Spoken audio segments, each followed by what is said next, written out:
Қазіргі заманда сол сәләфилік идеологиясын тарап жатқанын біз ашық айтуымыз керек. Ол енді ішінара өздері бөлінеді. Жалпы мынау сәләфиліктің негізі бізден Қазақстан мұсылмандар діни басқармасының ұстанымынан айырмашылығы ол мазхаб ұстанбайтындығы. Ол сәләфилер ол ешбір 4 мазхабтың біреуін нақты ұстанбайды. Ол тікелей сол Құранда не айтылады, сүннет, хадисте не естіді, соған сүйеніп амал ете береді.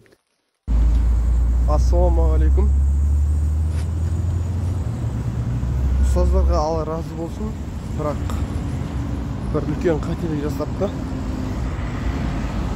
Құран және сүннетпен жүреді деп айтқан ұстазымыз. Шын мәнінде Құран мен сүннетке 4 мазхаб негізделген. Ахлі сүннет ғалымдары осы 4 мазхабтың өкілі. Сіз мазхаб ұстану арқылы ғана Құран мен сүннетпен жүресіз. Мазхабтан тыс сіз Құран мен сүннетпен жүре алмайсыз. Осы мәселе.